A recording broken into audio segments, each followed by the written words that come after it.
This obviously scared the crap out of me because it could mean that when coronavirus comes back in the fall, it could be significantly more deadly.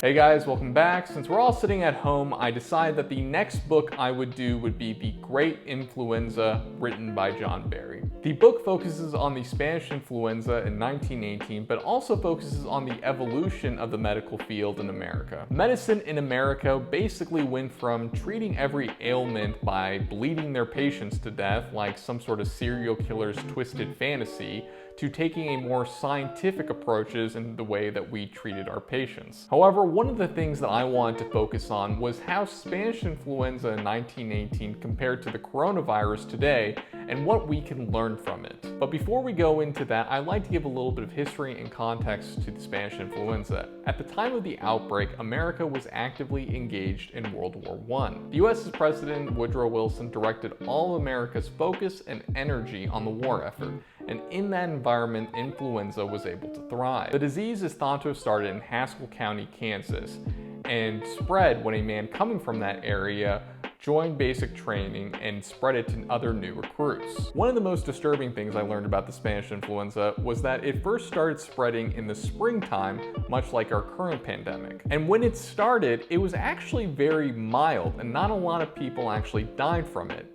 Also similarly to our current situation. However, when the virus had come back in the fall of 1918, it had actually mutated and started doing significantly more damage. This obviously scared the crap out of me because it could mean that when coronavirus comes back in the fall, it could be significantly more deadly, similarly to the Spanish influenza. However, I did do some research on the subject, and should be noted that influenza and coronavirus are two different pathogens, and influenza has a tendency to mutate at a higher rate than coronavirus. But it doesn't mean that it can't happen to coronavirus. At this point, we just don't know. More importantly, I think it's worth noting that just because we are now seeing the peak of coronavirus right now, it doesn't mean we're quite out of the woods yet. More than likely, this thing is probably going to return in the fall. Whether it'll be more, less, or equally deadly still remains unknown. The second point I wanted to cover was the media's reaction to the pandemic in 1918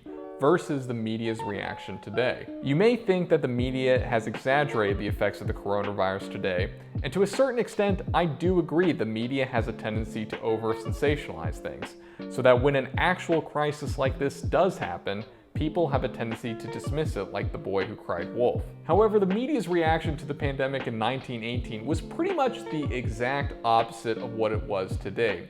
You see, back then, Woodrow Wilson's department had instituted explicit and implicit restrictions on what the media could report. The media was heavily discouraged from reporting anything negative in America due to the fact that it might distract people from the war effort or hurt morale. And this practice was actually very common in most of the world and Europe as well. As a matter of fact, the reason that the influenza of 1918 is called the Spanish flu was because Spain was neutral in World War I, and so they didn't have as many censorship laws against their media, and so their media reported on the flu, and so most people thought that that's actually where the flu originated from, even though it actually came from America. It wasn't uncommon during that time that you could know that each and every one of your neighbors has someone that has died in their family from this influenza, and you would open up the newspaper and you would see absolutely no reporting on it. This naturally led the virus to spread a little bit worse because there was absolutely nothing in the media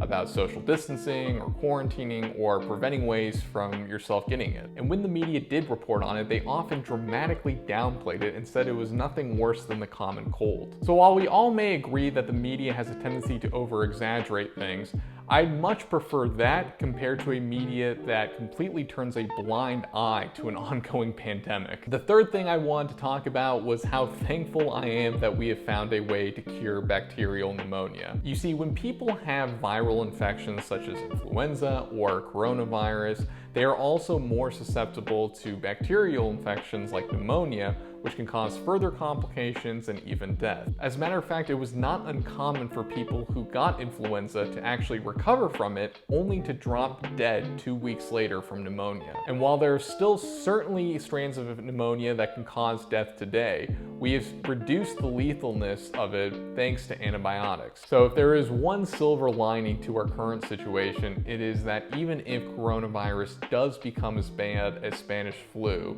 there will certainly be less deaths than there were back then because there will be less people dying from the complications from pneumonia. The fourth takeaway I got from this book is that being young does not make you invincible. During the Spanish flu, nearly 50% of the deaths came from people ages 20 to 30. And while that may seem surprising, it actually turns out that younger people's stronger immune system actually worked to their detriment and not to their benefit. You see, it turns out that when the virus actually makes it into your lungs, your immune system responds by going into full overkill mode and basically carpet bombs everything in your system in order to weed out the virus. And since younger people have a stronger immune system than older people do, when their immune system goes into overkill mode, it may in fact actually kill them, whereas an older person's immune system might be just weak enough for them to still survive. And while the coronavirus may not have killed as many young people as the Spanish flu, the fact that 40% of hospitalizations for the coronavirus come from young people is probably indicative of the same overkill response their immune system is giving them,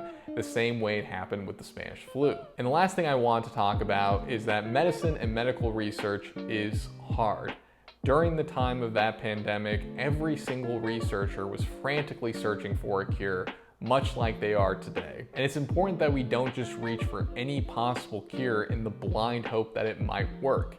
Hell, it turns out that during the Spanish flu, people used to try to treat it with quinine, which is a cure for malaria, much like Trump and other people are suggesting today. I'll tell you, the more things change, the more they stay the same. So if you want to learn more about the Spanish flu in 1918, I would highly recommend that you purchase The Great Influenza written by John Barry. It was a very detailed and thorough book that I highly enjoyed. So if you like this video, please like and subscribe, or not, I really don't care. And stay tuned for more beer, politics, and books. Also, thank you everyone that subscribed to this channel so far. I've just reached 100 subscribers. Now my mom has agreed to love me.